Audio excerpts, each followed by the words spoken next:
Tifu by throwing my steak out a window. Last night, my wife's boss from her brand new job invited us over for dinner. On the drive over, my wife reiterated many times to me just how important it was to make a good impression. I scoffed and arrogantly informed my silly wife that I always make good impressions. My wife's boss is a single lady in her 50s, so it was just the three of us. We chit-chatted over drinks and salads and seemed to really be hitting it off. She laughed at my well-timed, perfectly appropriate jokes, and my wife seemed pleased. Soon she brought out the main course, a nice big juicy steak for each of us. As I began to cut into my steak, I was discouraged to discover how undercooked this steak was.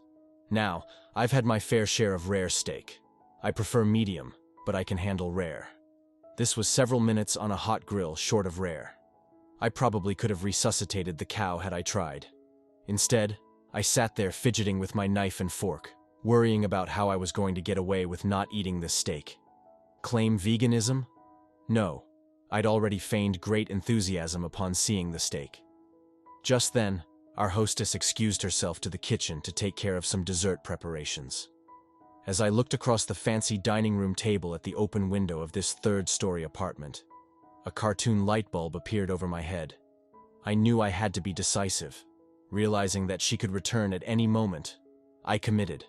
I grabbed the steak with my hand, gently shook off the juice, and executed a perfect throw right through the center of the open window. Here's the big-time few. The window wasn't open. It was the cleanest fricking window you've ever seen in your life. That is, until my mostly raw slab of steak slammed up against it and slowly slid down, leaving a trail of bloody juice in its wake. My wife, whose steak was a nice medium rare and was unaware of my predicament, turned, jaw dropped, and stared at me like I was an alien from another planet. This look then slowly morphed into more of a, "There is no place on this planet you can ever hide from me" expression of demonic anger. My wife's boss heard the thud of the steak on window impact and came quickly. She took in the scene, the steak sitting on the windowsill, the blood trail, my empty plate, and then gave me an inquisitive, puzzled look. I just didn't know what to say. It felt like a minute of silence, but was probably 3 or 4 seconds. Finally, the best I could manage was, I'm so sorry. I am such a klutz.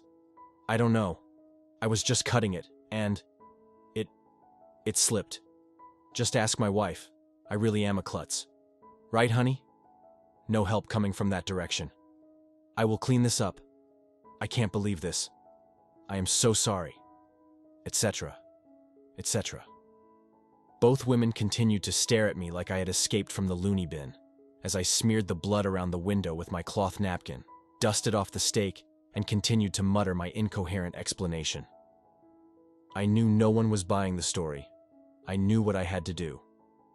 I sheepishly returned to my seat and proceeded to eat every bite of that disgusting, cold, chewy, bloody, raw steak.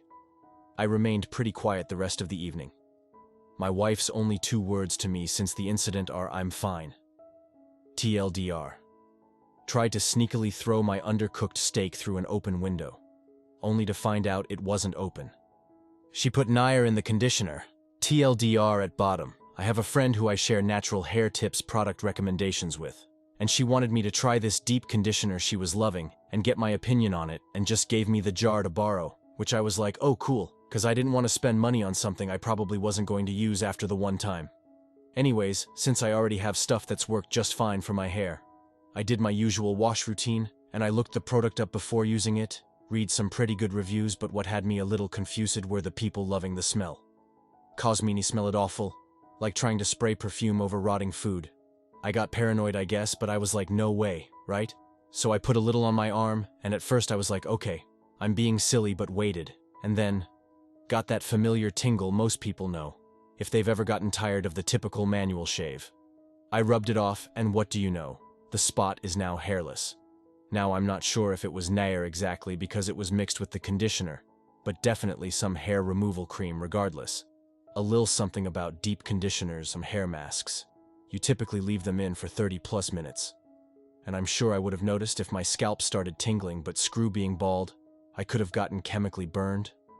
I almost didn't want to blame her exactly, but she literally used it before offering it to me. She texted me asking when I plan on using it since I didn't tell her I was doing my wash day and I don't even know how to confront her. TLDR. Friend put hair removal cream in the conditioner she lended me, but I found out, and now don't know what to do. Small edit. Worst part about this is my birthday is literally in 2 days, and she was probably counting on me using it before then. What's the worst thing you have ever done? Throwaway here because I'm a terrible person. When we were 10, my best friend and I were always bullied by this kid who lived in our complex. He was one of those sneak bullies too, who acted so lovely around adults but was a holy terror when they weren't around. So one day after he held my friend down and made him eat dog shit, we hatched a plan to put him out of commission. We found a Windex bottle and filled it with a bunch of different cleaning agents, one of them being bleach. Then we went looking for him. When we found him, he asked my friend if he was still hungry and wanted some more. And when he came over to us, I squirted him right in the face with the bottle. A good few squeezes worth. He ended up going to the hospital with chemical burns and lost all of the sight in one eye and partial sight in the other. He Facebooked me a few years back and apologized for how he had treated us and actually thanked me for what we did to him. He said it was a real eye-opener, his pun, not mine, and he now works exclusively with blind children and says it's incredibly rewarding. I grew up very poor with dysfunctional parents in a rural area. My siblings and I often went hungry. As the oldest, I always tried to look after them, but one day I failed hard. When I was 7 and my little brother was 5, I was playing outside and he appeared with a bologna sandwich that he had somehow scraped together from what he could find in the kitchen. It was just a single piece of meat on 2 squished pieces of dried bread. No cheese, no condiments, nothing else. When I saw what he had in a fit of jealousy, I knocked it out of his little fingers onto the ground. He immediately burst into tears and started bending down to pick it up off the ground. Before he could pick it up out of the dirt, the local pack of stereotypical dogs that a poor rural family keeps pushed him over and ate the sandwich. He just lied there on the ground, covered in dust, crying and repeating over and over, "I made it to share with you." I am now 30, and we have a close relationship, but not a day goes by that I don't think about what I did on that one day out of petty jealousy. I want to apologize, but I really am hoping that he does not, or will not remember it. I destroyed the food of my sibling in a starving situation. I was 11 years old. Asked my grandma who was raising me to buy me an Oreo McFlurry from Dairy Queen while she was running errands. She didn't want to because it was out of her way. I persisted, and she continued to say no. 2 hours later, she came back and stopped her car at the end of the driveway and paused for a while, like she was going to back up and do more errands. I came out to see what was up, and she rolled the window down and handed me an Oreo McFlurry with the biggest smile on her face. I took it and threw it down on the lawn because I was a hyperprick and was pissed that she said no earlier. I remember her smile going to a WTF face after I threw it. She died of cancer a year later. I'm 24 now, and to this day, that is my saddest memory ever. She chose to raise me after she had already brought up her own kids and was the best person ever. I'm so sad. This is the first thing that come to mind when I think about her. Piss. I'm a piece of shit. I miss you. Mom, sorry. I was climbing a tree with my friend when we were in 1st grade. I was the better tree climber as he was sort of a inside all the time kind of kid. For some reason I thought it would be awesome to pee from the top of the tree. While peeing I thought it would be awesome to pee on him, so I did. My husband hit me for the first time and I'm still in shock. My husband, and I have been married since February 2020. We joked when it happened that we had the perfect timing and beat COVID, since a lot of my friends ended up with relationship strife and breakups over the last couple years. Currently we have one daughter who is 7 months old. I stay home with her most of the time. My husband works in management for an up-and-coming company and is often gone 9-10 hours a day, so I do all the housework. This is usually totally fine with me. This week I did a lot of cooking, baking, and haven't been as diligent as I should have been with dishes, so I let them build up in the sink quite a bit. My husband mentioned it yesterday morning when he was grabbing coffee, and I told him I planned on doing them in the afternoon. He grumbled a little but didn't argue. Then yesterday afternoon, I ended up getting a surprise visit from one of my friends, who brought her 2-year-old by for a play date. Our kids love each other and always have a lot of fun, so that's how the afternoon passed. My friend left at 4:30 or so, and I immediately started dinner and dishes. My husband got home at 5:30. Dinner was just finishing up. Dishes were about 75% done. I rinsed my hands and left what was remaining in the sink, grabbing clean plates so we could eat. My husband said something to me like, "Couldn't even finish the dishes? What have you been doing all day?" My husband and I like to tease each other good-naturedly, so I assumed this was more of the same. I said something like, "Dinner is ready, and I'd like to eat while it's hot for once in my life." My husband didn't say anything, but he did backhand me across the mouth, and then he told me not to disrespect him again. I was in complete shock, because he never acts this way. It was a complete 180 out of the blue. Even in arguments with men, I've never seen him even threaten to raise a hand to them. I'm so confused, and I'm scared to bring it up, and I don't know what to do. How does a woman leave a man when she has no money, no income, no supportive family, and a kid? If not for our daughter, I think I would have told him to fuck off and walked out that exact moment. But my worst fear is her ending up homeless or worse, him getting full custody because I don't have a safe place to house her. My mom is my only living family and she's a barely functional alcoholic, so I'm not sure what she could do even if she wanted to. And then a part of me says that this is a huge overreaction, and that my daughter would hate me for leaving her dad over one measly fight. AITA for throwing away my husband's Xbox after he refused to look for our lost dog? This is going to be a little long. Please try to bear with me and understand my situation. Thank you. For starters, I am a nurse, 35F. I have been extremely busy these past 3 months, even writing this post is a privilege, and I am having to do this in bits and pieces. I also gave birth to my daughter 6 months ago. I have an 8-year-old son as well. When I am not working, I take care of my children. In January 2019, my son suddenly developed this strong desire to have a dog. He begged and begged for a puppy from my husband, 35mm. I protested against that because I had just found out that I was pregnant. Jesus. My husband said that we should let our son have a puppy to teach him some responsibility, and that he would have some practice to take care of his baby sibling. He had also promised that he would help our son take care of the dog. I was absolutely unconvinced, but I had to give in eventually because my husband had already agreed, and I didn't want to cause further fights. 5 days ago, my son had accidentally left the back door of our house open, and the dog ran away. These 5 days were also some of the busiest, most grueling days of my work, and I had to take up night shifts because a colleague had fallen sick. Our son first went to my husband for help. He refused to help him and said that it was my son's responsibility to care for and he has to do something about it himself. My husband has the privilege of working from home. He works at a law firm. He works for maybe 3 to 4 hours a day and plays Xbox the entire time, and sometimes gets up to check up on our daughter. He literally has no added pressures. 5 days ago, when our son told me in tears that Dad won't look for Tippy, I talked to my husband, who said that it would teach our son some responsibility to take care of things in the future, which I found very callous since a dog is a living, sentient being and not a thing. He was playing Xbox when I was talking to him as well. He also said he won't look for the dog or anything. Yesterday, after coming home at night, the first thing I did was unplug the Xbox console and controller and throw it in the trash can.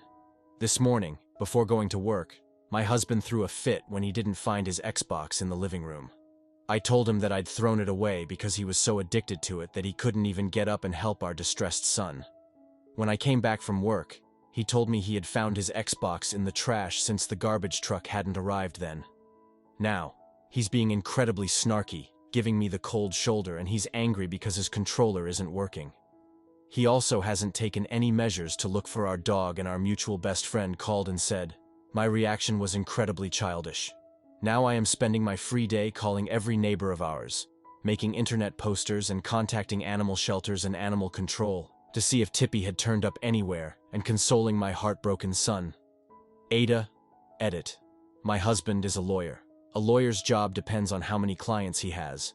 My husband currently has almost no clients due to obvious reasons. He told me this himself.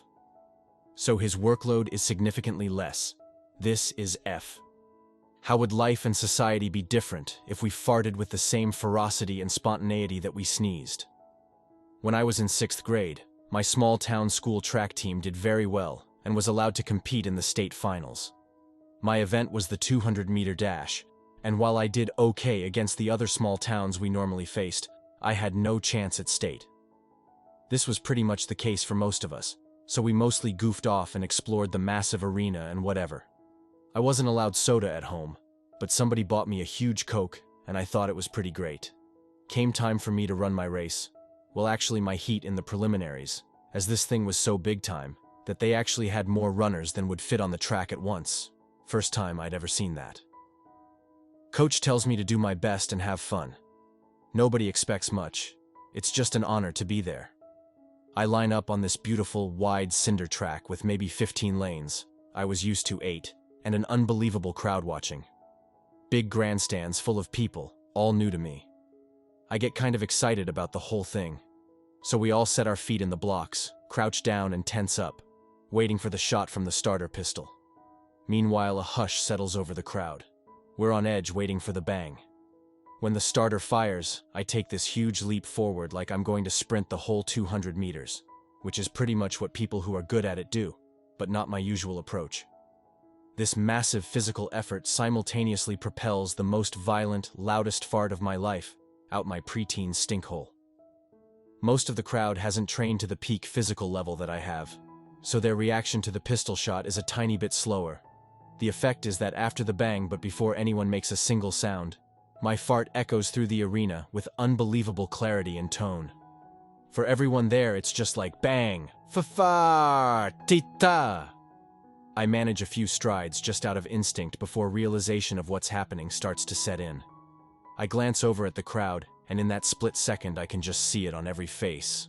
They know. They all know, and they are all looking right at me. This starts me laughing super hard while also running as hard as I ever have. And what's my body's reaction to that unusual combination? Yep, fart a lot more. However, I am now taking strides pretty rapidly, so instead of one big blast, I'm ripping a little one with each step. I can't even think of what letters could represent the sound. If you can imagine a rapid series of very brief, very loud farts, that's pretty much it.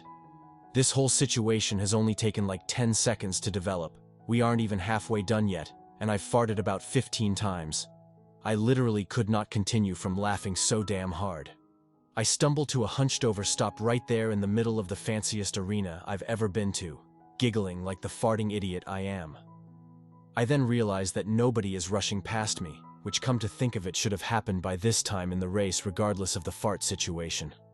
I turn around, and every one of the other runners is either lying on the ground or crouched over laughing just as hard as I am. Literally, crying, laughing.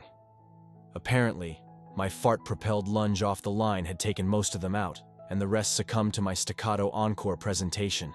And that's the story of how an entire heat was eliminated from the 200-meter state finals with no one completing the event, which I was told had never happened before in the history of state finals. I escaped amazingly unscathed as the tiny handful of people from my school were all setting up for their own events and not watching. There were rumors of a second farter, and basically they let me walk away. I hid in the school bus till we left, and my coach was the only person to ever speak to me about it. He didn't laugh, but he also didn't yell at me.